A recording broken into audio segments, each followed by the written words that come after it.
الحمد للہ رب العالمین، الصلاۃ والسلام علی سید الانبیاء والمرسلین، اما بعد۔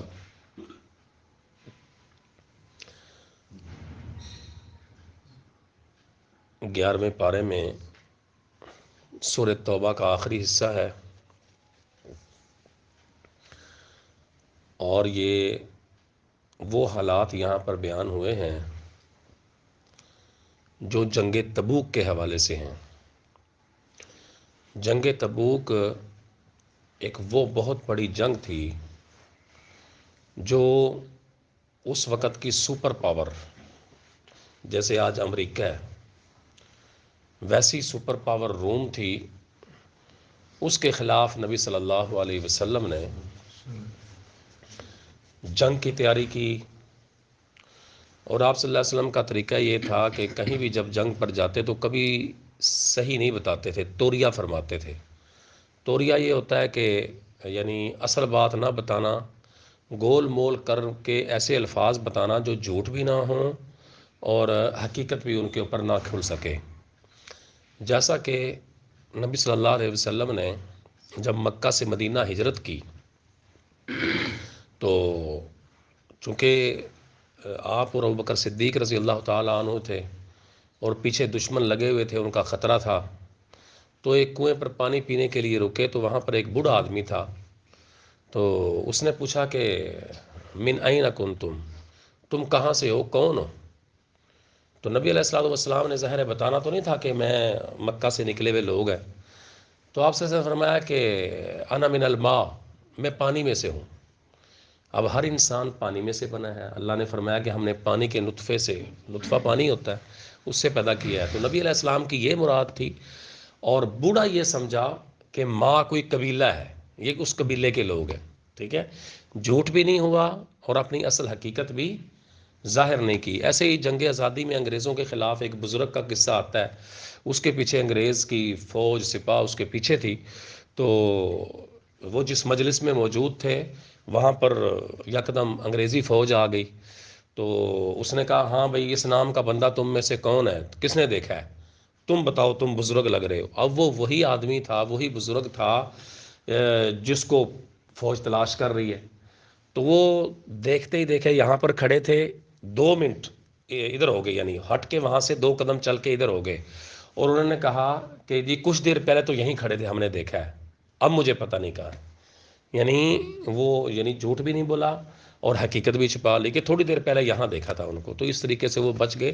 تو یہ توریا شرعی حکم ہوتا ہے، کوئی ایسی چیز جو حقیقت حال کو چھپانا ہو اور جھوٹ بھی نہ بولنا ہو تو اس وقت یہ کیا جاتا ہے۔ تو نبی علیہ الصلوۃ والسلام نے یہ ایسی جنگ تھی، یہ نہیں کیا، توریا نہیں کیا، چھپایا نہیں، بلکہ صاف طور پہ، واضح طور پہ بتا دیا کہ ہم نے بہت بڑی قوت کے خلاف جنگ کرنی ہے، اچھے طریقے سے تیاری کر لو، کوئی تمہیں ڈاؤٹ نہ رہے، کوئی شبہ نہ رہے، جو جانا چاہتا ہے جائے، جس کو خوف ہو، کوئی مسئلہ ہو تو وہ مت جائے، وہ یہیں رکا رہے۔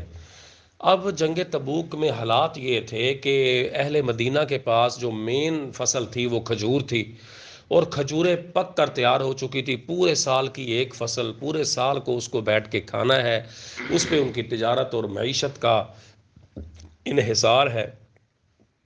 تو زور و شور سے تیاریاں جاری تھیں، تیاریاں ہو رہی ہیں ادھر، اور بالآخر جانے کا موقع قریب آ گیا۔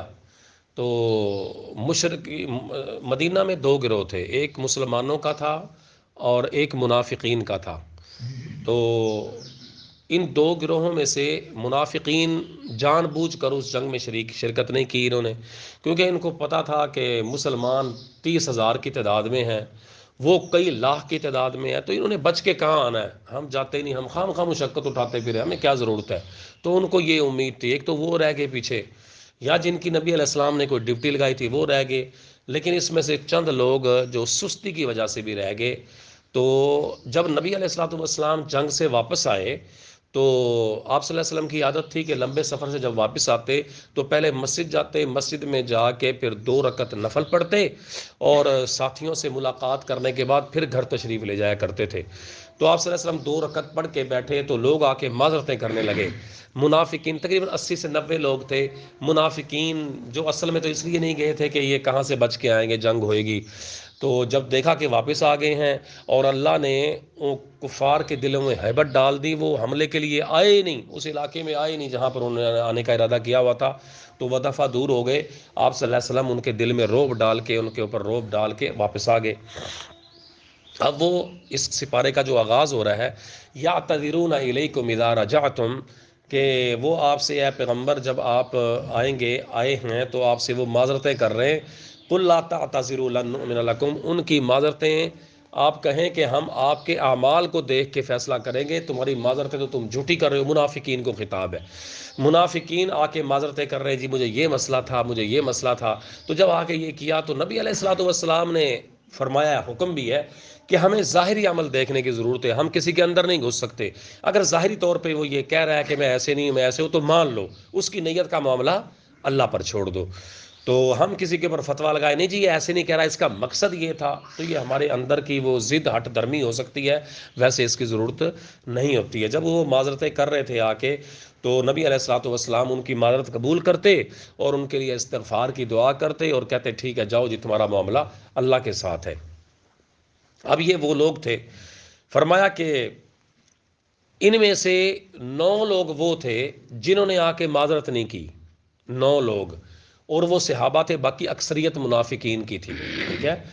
تو وہ 9 لوگوں میں سے 6 وہ لوگ تھے جو سستی کی وجہ سے نہیں جا سکے، دل میں نفاق نہیں تھا، اور بس یہ کہ ابھی چلتے ہیں، ابھی جاتے ہیں، تیاری کر لیتے ہیں، دل یہ تھا، لیکن ہوا یہ کہ بس سستی کی وجہ سے وہ نہیں جا سکے۔ 6 بندے ایسے تھے صحابہ کرام میں سے کہ ان کو اتنی ندامت ہوئی، اتنی شرمندگی ہوئی، انہوں نے اپنے آپ کو مسجد نبوی کے ستونوں کے ساتھ بندھوا لیا۔ انہوں نے کہا کہ جی ہمیں باندھ دو، انہوں نے رسیوں کے ساتھ بندھوا لیا، اور انہوں نے کہا کہ ہم اس بات پر نادم ہیں، اور اگر اللہ نے ہمیں معاف کر دیا تو ہم اپنے آپ کو کھلوا لیں گے، نہیں تو یہیں پر بھوکے پیاسے مر جائیں گے۔ ہم یہ اتنی ندامت ہم سے نہیں جھیلی جاتی، ہم سے غلطی ہو گئی ہے، تو ہماری سزا یہی ہے کہ ہم یا تو اللہ ہمیں معاف فرما دے، یا پھر ہماری موت آ جائے، بھوک پیاس، نہ کھائیں گے نہ پیئیں گے، کچھ بھی نہیں کریں گے۔ تو نبی علیہ السلام کو جب یہ پتہ لگا، آپ صلی اللہ علیہ وسلم نے فرمایا انہوں نے تھوڑی سی جلدی کی ہے، میرے پاس آ جاتے، معذرت کر لیتے تو میں ان کو بتا دیتا کہ اللہ معاف کرنے والا ہے، استغفار کی دعا کر دیتا۔ 6 لوگ وہ تھے، باقی جو 6 میں سے 3 بچ گئے، ان میں سے 3 بڑے دلچسپ واقعات ہیں جو اس سپارے کا مین، اس سورہ توبہ کی آخری بڑی دلچسپ قصہ بھی ہے اور سبق آموز واقعہ بھی۔ تو وہ 3 لوگ تھے، ابی بن کعب اور مرارہ بن ربی، ہلال بن امیہ رضی اللہ تعالیٰ عنہ۔ یہ 3 لوگ وہ تھے، انہوں نے کہا کہ ہم نے اپنے آپ کو مسجد کے ستونوں سے تو نہیں باندھا، لیکن ندامت ہمیں ضرور ہے، ہم نبی علیہ السلام سے سچی سچی بات کریں گے کہ ہم سے یہ غلطی ہوئی ہے، آپ ہمارے لیے استغفار کریں، توبہ کریں۔ ابی بن کعب کہتے ہیں رضی اللہ تعالیٰ، یہ قصہ ابی بن کعب ہی سنا رہے ہیں، ٹھیک ہے جی، انہی کی زبانی میں آپ کو نقل کرتا ہوں۔ تو وہ کہتے ہیں کہ میں جنگ بدر میں بھی شریک نہیں ہو سکا تھا، اس لیے نہیں ہو سکا تھا کہ جنگ بدر تو اچانک ہوئی تھی، قافلے کو روکنا تھا ان کے تجارتی کو، لیکن وہ جنگ ہو گئی، تو اس لیے میں کوئی ارادہ تو تھا نہیں مسلمانوں کا، بہت سے مسلمان پیچھے رہ گئے۔ کہتے ہیں حالانکہ میں وہ مسلمان تھا جو بیعت عقبہ میں شامل تھا، اور میں نے نبی صلی اللہ علیہ وسلم کے ساتھ حج کے موقع پر مکہ کی پہاڑیوں میں رات کی تنہائیوں میں چھپ کے وعدہ کیا تھا کہ نبی صلی اللہ علیہ وسلم آپ کا ساتھ کبھی نہیں چھوڑیں گے، اور ہم آپ کے ساتھ ہمارا جان مال عزت جو ہے ہم آپ کے اوپر قربان کر دیں گے۔ تو کہتے ہیں مجھے اس بات پر فخر ہے کہ میں نے وہ بیعت عقبہ کے اندر میں شامل تھا۔ تو کہتے ہیں کہ پھر جب اس جنگ تبوک کا موقع آیا، جنگ تبوک کے موقع پر اللہ نے مجھے اتنا مال و دولت کر دیا تھا کہ میں زندگی میں کبھی نہیں تھا، میرے پاس 2 اونٹنیاں دودھ والی تازہ ترین تھیں، سبحان اللہ۔ دیکھو ایک صحابی ہے، ان کی قناعت دیکھو کہ وہ اپنے آپ کو امیر ترین بندہ کہہ رہا ہے، اور 2 اونٹنیاں ہیں دودھ دینے والی، انہی کا دودھ دھونا، پینا، اس کو بیچنا، جو بھی اس وقت سلسلہ ہوگا۔ تو وہ کہتے ہیں کہ میں مالی طور پہ خوش تھا، اللہ نے مجھے غنی کر دیا تھا پچھلے حالات کے مقابلے میں۔ تو کہتے ہیں کہ میں نے کہا کہ چلو تیاریاں ہو رہی ہیں، تو میں صبح گھر سے نکلتا اپنے کام کاج پہ، میں کہتا چلو شام تک تیاری کر لیتے ہیں، شام کو آتا ہو یار آج کام نہیں ہو سکا، چلو یار صبح کل نا میں انشاءاللہ ضرور تیاری کر لوں گا۔ وہ کہتے ہیں اسی شش و پنج کے اندر جانے کے واقعات شروع ہو گئے، نبی علیہ الصلوۃ والسلام نے تیاری شروع کر دی، اور جب تیار ہوئے تو میں نے کہا کہ میں تو لیٹ ہو گیا ہوں. کہا چلو خیر ہے، میرے پاس تیز ترین سواری ہے، اچھی اونٹنیاں ہیں، اچھے اونٹ ہیں، تو میں ان کے اوپر بیٹھ کے، نبی علیہ السلام قافلہ آہستہ آہستہ چلتا ہے، میں اکیلا ہوں گا، میں تیز دوڑا کے اونٹ آپ صلی اللہ علیہ وسلم کے ساتھ پہنچ جاؤں گا. کہتے ہیں کہ پھر بھی مجھ سے وہ سستی ہو گئی، اور نبی صلی اللہ علیہ وسلم کو 2-3 دن ہو گئے کہ آپ صلی اللہ علیہ وسلم چلے گئے. تو میں نے دیکھا کہ یار میرے سے تو غلطی ہو گئی ہے، یہ تو بڑا مسئلہ ہو گیا میرے ساتھ. تو وہ کہتے ہیں کہ جب میں مدینہ کی طرف نکلتا اپنے گھر میں سے، مجھے سوائے ان لوگوں کی کوئی نظر نہ آتا جن کے اوپر نفاق کا شبہ تھا، یہ شبہ تھا، یعنی منافق لوگ تھے نا، وہ ان کے بارے میں یہی تھا کہ یہ منافق ہیں، اس لیے جہاد کے اوپر نہیں گئے. تو کہتے ہیں کہ مجھے بڑی ندامت اور شرمندگی ہوتی کہ جو مجھے منافقین کے ساتھ کوئی ملائے. تو کہتے ہیں میں بڑا نادم ہوتا، بڑا پریشان ہوتا. اسی 605 میں جو ہے نبی صلی اللہ علیہ وسلم جنگ تبوک سے واپس آ گئے. آپ صلی اللہ علیہ وسلم مسجد میں تشریف فرمائے. کہتے ہیں کہ میں اپنے گھر سے نکلا تو میں نے کہا کہ لوگ جیسے معذرتیں کر رہے ہیں نا کہ جی مجھے یہ کام پڑ گیا تھا، مجھے یہ مسئلہ ہو گیا تھا، یہ مسئلہ ہو گیا تھا، تو میں ایسے کرتا ہوں کہ میں جو ہے نا میں بھی ایسے بہانہ لگا دیتا ہوں. لیکن پھر میں نے سوچا کہ اللہ کے نبی سے تو کوئی بات چھپ نہیں سکتی، اللہ نے وحی کے ذریعے بتا دینی ہے. تو میں جو ہے نا میں جھوٹ نہیں بولوں گا، میں سچ بولوں گا. سچ کے اوپر جو بھی میرے پر کوئی آزمائش آئی اللہ خیر کرے گا، اللہ مجھے بھگتنے کی توفیق دے گا، تو میں سچ بولوں گا، میں جھوٹ نہیں بولوں گا. وہ کہتے ہیں کہ میں نبی صلی اللہ علیہ وسلم کے پاس گیا، جا کے سلام کی، اور میں نے کہا یا رسول اللہ صلی اللہ علیہ وسلم، اصل بات یہ ہے کہ میں سستی کی وجہ سے نہیں جا سکا، میری غفلت اور سستی تھی، میں اس وجہ سے نہیں جا سکا، میرے پاس کوئی عذر نہیں ہے، کوئی بہانہ نہیں ہے، کوئی جھوٹ نہیں ہے میرے پاس. نبی علیہ الصلوۃ والسلام نے فرمایا کہ تم نے سچ کہا، تم یہ بات سچ کہہ رہے ہو، جاؤ تمہارا فیصلہ اللہ کے پاس ہے، انتظار کرو اللہ تمہارے بارے میں کیا فیصلہ کرتے ہیں. وہ کہتے ہیں کہ میں وہاں سے اٹھا تو میں نے باہر آ کے دیکھا لوگ میرے بارے میں چہ میں گوئیاں کر رہے ہیں کہ ابی بن کعب نے یہ کیا باتیں کر دی ہیں. اور یہ ابی بن کعب وہ ہیں جو قرآن بڑا پیارا پڑھتے تھے. حضرت عمر فاروق رضی اللہ تعالیٰ عنہ نے اپنے دور میں ان کو 8 تراویح پڑھانے پر مقرر کیا تھا. 8 تراویح کے یہ راوی ہیں، 8 تراویح پڑھایا کرتے تھے، اور 3 وتر 11 رکعت پر موطا امام مالک کی حدیث کے مطابق یہ تراویح پڑھایا کرتے تھے. بہرحال تو ابی بن کعب کہتے ہیں مجھے لوگوں نے کہا کہ تم نے خام خواہی اپنی حقیقت بیان کر دی ہے، پریشان ہوئے اور تم نے سچ اگل کے تم نے بے عزتی کروا لی اپنی. تو کہتے ہیں کہ مجھے انہوں نے اتنا نادم کیا، میرا دل کیا کہ میں جا کے پھر نبی علیہ السلام کے پاس جاؤں اور میں کہوں کہ جناب وہ جو میں نے باتیں کی تھی وہ غلط تھی، اب میں سچ کہہ رہا ہوں کہ مجھے یہ عذر تھا، یہ بہانہ، یہ بن. کہتے ہیں لیکن میرے پھر ضمیر نے مجھے ملامت کی کہ یہ تم کیا باتیں کر رہے ہو، جب بات نکل گئی، سچ بیان ہو گیا، تمہارا ضمیر تو جانتا ہے سچ ہے یہ، تو پھر تم یہ کیوں کر رہے ہو. تو کہتے ہیں کہ میں پھر آ گیا، تو گھر پہ آیا تو نبی صلی اللہ علیہ وسلم، ابھی میں وہیں تھا تو مجھے پتہ لگا، ایک لوگوں نے بتایا کہ تمہاری طرح 2 بندوں نے اور نے بھی کیا ہے. کہتے وہ کون تھے؟ کہتے وہ مرارہ بن ربیع اور ہلال بن امیہ، انہوں نے بھی یہ تمہاری طرح سچی سچی باتیں کی ہیں. تو کہتے ہیں کہ وہ دونوں متقی پرہیزگار لوگ تھے، ان کی بات سن کے میرا دل مضبوط ہو گیا کہ میں نے غلط بات نہیں کی، میں سچ بول کے آیا ہوں. خیر ہے، شیطانی وسوسے بھی ہوتے ہیں نا، بعض اوقات آپ حق پر رہ کے بعض اوقات پریشان ہو جاتے ہیں کہ میں کیا کر بیٹھا ہوں. ٹھیک ہے، تو کہتے ہیں کہ میں گھر پہ آ گیا تو نبی صلی اللہ علیہ وسلم نے تمام لوگوں کو منع کر دیا کہ ان 3 بندوں کے ساتھ جو ہے کسی نے کلام نہیں کرنا. اللہ اکبر، کسی نے بات نہیں کرنی ان کے ساتھ، کوئی کلام نہ کرے، کوئی ان کے اسلام کا جواب نہ دے. کہتے ہیں بڑے پریشان ہوئے ہم.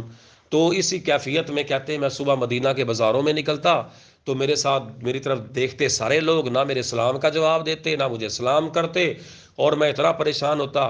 کہتے ہیں میں نبی علیہ الصلوۃ والسلام کے پیچھے آ کے نماز پڑھتا، جب میں آ کے اپنی نماز سنتے ادا کر رہا ہوتا، نبی علیہ السلام میری طرف منہ پھیر کے ایسے دیکھتے رہتے، تو مجھے محسوس ہوتا کھڑے ہوئے کہ نبی علیہ السلام کا چہرہ میری طرف ہے، جیسے قریب بیٹھے ہوئے بندوں کا اندازہ ہوتا نا کہ میری طرف دیکھ رہے ہیں. تو کہتے ہیں کہ میں نبی علیہ السلام کو محسوس کرتا کہ آپ میری طرف دیکھ رہے ہیں، غور سے دیکھ رہے ہیں پوری نماز میں. تو جب وہ میں نماز پڑھ لیتا، میں نبی علیہ السلام کی طرف دیکھتا تو آپ صلی اللہ علیہ وسلم منہ پرلی طرف کر لیتے. کہتے یہ تکلیف میرے اندر خون گراتی، میرے دل کو پھاڑ کے رکھ دیتی کہ میرا نبی میری طرف محبت سے نہیں دیکھ رہے. کہتے ہیں اسی پریشانی کے عالم میں تھے، بازاروں میں نکلتا، لوگ کوئی اسلام کے جواب نہ دیتے. کہتے ہیں کہ بڑے دن گزر گئے. اللہ نے قرآن میں اس کو نقل کیا ہے، کیا نقل کیا اللہ نے؟ اللہ فرماتے ہیں حتی اذا ضاقت علیہم الارض بما رحبت، کہ زمین اپنی وسعت کے باوجود ان پر تنگ ہو گئی. یعنی آدمی زندہ بھی ہو, زندگی کے مزے بھی نہ آئیں, تو پھر یہ کیا ہے؟ پھر تو یہ بڑی تنگی, مرنے والی بات ہے. تو کہتے ہیں کہ یہ زمین باوجود فراخی کے, باوجود وسعت کے ہم پر تنگ ہو گئی تھی, اور ہمیں ایسے محسوس ہوتا تھا کہ اللہ نے ہمیں زمین پر رہنے کا حق ہی نہیں دیا, زمین کے اوپر رہنے کا ہمارا کوئی حق ہی نہیں ہے. تو کہتے ہیں کہ ایک دن میں اسی پریشانی کے عالم میں اپنے چچا زاد, اپنے چچا کے لڑکے ابو قتادہ رضی اللہ تعالیٰ عنہ کے باغ میں دیوار پھاند کے گیا, دروازے سے نہیں گیا, دیوار پھاند کے گیا کہ دروازہ انہوں نے کھولنا نہیں ہے. کہتے ہیں میں نے اسلام کیا, میرے اسلام کا جواب میرے چچا کے لڑکے نے, بلکہ میرا دوست بھی تھا, میرا بھائی بھی تھا, ہم دوست بھی تھے, آپس میں بڑی بے تحاشا ہماری محبت تھی. کہتے ہیں کہ اس صورت میں انہوں نے میرے اسلام کا جواب نہ دیا, تو میں نے ان سے کہا یار مجھے اتنا بتا دو, کیا تم مجھے اللہ اور رسول کا دوست نہیں جانتے ہو؟ کہتے ہیں میں نے ایک دفعہ کہا, دو دفعہ کہا, تین دفعہ جب کہا تو ابو قتادہ نے صرف اتنا کہا اللہ ورسولہ اعلم, اللہ اور رسول ہی اس کے بہتر جانتے ہیں, تم دوست ہو کہ نہیں ہو. تو بہرحال وہ کہتے ہیں میں دکھی دل کے ساتھ, روتے دل کے ساتھ آ گیا. کہتے ہیں اسی کیفیت میں 40 دن گزر گئے. 40 دن گزرے تو میرے پاس ایک بندہ آیا, اس نے کہا کہ رسول اللہ صلی اللہ علیہ وسلم نے تمہیں حکم دیا ہے کہ تم اپنی بیویوں سے بھی کنارہ کش ہو جاؤ, تمہارا بیویوں کے ساتھ بھی گھر پہ کوئی تعلق نہیں ہے. تو کہتے ہیں کہ میں نے پوچھا کہ کیا میں بیوی کو طلاق دے دوں؟ تو انہوں نے کہا نہیں, طلاق نہیں دینا, لیکن اس کے ساتھ جو ازدواجی تعلق ہے میاں بیوی کا وہ نہیں رکھنا تم نے. تو مرارہ بن ربیع اور ہلال بن امیہ ان کو بھی یہی حکم دے دیا گیا. اب ہلال بن امیہ جو تھے وہ بوڑھے تھے, تو نبی علیہ السلام کے پاس ان کی بیوی آئی ہلال کی کہ آپ صلی اللہ علیہ وسلم نے ہمیں منع کیا کہ ان کے ساتھ کوئی تعلق نہ رکھیں, تو یہ کیا تعلق ہے؟ میاں بیوی کے تعلقات نہیں رکھ رہے ہیں؟ بیوی پوچھ رہی ہے. سبحان اللہ, کھلے دل کے ساتھ, شرعی مسائل میں انہوں نے ندامت محسوس نہیں کی. تو نبی علیہ الصلوۃ والسلام نے فرمایا کہ نہیں, تم نے اس کو روٹی پانی کھانا سارا کچھ دینا ہے, وہ بوڑھا آدمی ہے, تم نے اس کی خدمت بھی کرنی ہے, لیکن ازدواجی تعلقات نہیں قائم رکھنے. تو ابی بن کعب کو کہتے ہیں لوگوں نے مشورہ دیا کہ تم بھی ایسے کر لو کہ بیوی کے معاملے میں اجازت دے دو کہ تمہیں کپڑے دھو کے دے, تمہیں کھانا پکا کے دے. کہتے ہیں کہ میں جوان آدمی تھا, میں نے شرمندگی محسوس کی کہ ان کاموں کے لیے میں جاؤں, چھوڑو پرے, میں سارے کام خود کر لوں گا. بہرحال وہ کہتے ہیں کہ اسی کیفیت میں میرے 10 دن بھی گزر گئے, میں روزانہ روتا کہ میں زندہ کیوں رہ گیا ہوں, اتنا پریشان ہوں. اور کس لیے میرے بھائیوں پریشان ہیں؟ کہ اللہ اور رسول ناراض ہے, اللہ اور رسول ناراض ہے. اور ہم اللہ کی قسم ہمیں بالکل بھی یقین نہیں ہے کہ پتہ نہیں اللہ ہمارے ساتھ راضی ہے کہ نہیں ہے, لیکن ہمیں فکر بالکل نہیں ہے, فکر بالکل بھی نہیں ہے. تو ابی بن کعب رضی اللہ تعالیٰ عنہ کہتے ہیں کہ ابھی 50 دن گزر گئے اسی کیفیت میں, 40 دن وہ, 10 دن بیویوں سے بھی جدا ہوئے. کہتے ہیں جب 50 دن گزر گئے تو میں نے فجر کی نماز اپنے گھر کی چھت پہ پڑھی. گرمی کا موسم تھا, کھلے باہری آدمی نماز وغیرہ پڑھتا ہے. تو کہتے ہیں میں مسجد میں نہیں گیا, تو میں نے اپنے گھر پہ نماز پڑھی. تو نماز کے بعد میں بیٹھا تھا وہاں پر کہ میں نے دور سے ایک ہوا کے دوش پہ اڑتی آواز سنی, کہ آواز سنی, مجھے کسی نے کہا کہ ابی بن کعب خوش ہو جاؤ, خوش ہو جاؤ. تو کہتے ہیں میرے دل نے گواہی دی کہ میری توبہ اللہ نے قبول فرما لی ہے. تو اس سورت کا جو نام سورہ توبہ ہے نا, وہ اس وجہ سے بھی سورہ توبہ ہے کہ انہوں نے توبہ اللہ نے ان کی قبول کی تھی. تو وہ کہتے ہیں کہ جب وہ میرے پاس آئے تو میں صبح کے وقت, رات کو جیبیں خالی ہوتی ہیں, پرس وغیرہ جیبوں میں نہیں ہوتا, تو کہتے ہیں میرے پاس کچھ بھی نہیں تھا. میں نے کیا کیا کہ اندھیرا تھا, اندھیرے کے اندر جب مجھے خوشخبری وادی صلہ سے اس نے آواز دی کہ تمہاری اللہ نے توبہ قبول کر لی ہے, تو میں نے شکر ادا کیا, اور خوشی میں جو میں نے اپنے لباس کپڑے پہن رکھے تھے وہ اتار کے اس کو دے دیے خوشی میں. سبحان اللہ, ورنہ وہ عذر کر سکتے تھے کہ یار میرے پاس تو ایک ہی سوٹ ہے, میں برہنہ تو نہیں بیٹھ سکتا.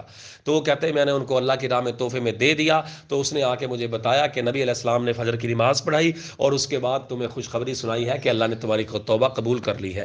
تو کہتے ہیں کہ اس طرح پھر میں نے کپڑے وغیرہ چینج کر کے نبی علیہ السلام کی خوشی میں, خدمت میں حاضر ہوا, اور خوشی خوشی میں نے آ کے یہ عرض کیا رسول اللہ صلی اللہ علیہ وسلم, مجھے اتنی خوشی ہوئی ہے کہ اللہ رسول مجھ سے راضی ہوئی ہیں, اللہ نے میری توبہ قبول کی ہے, تو میں چاہتا ہوں میں اپنا سارا مال اللہ کی راہ میں لوٹا دوں.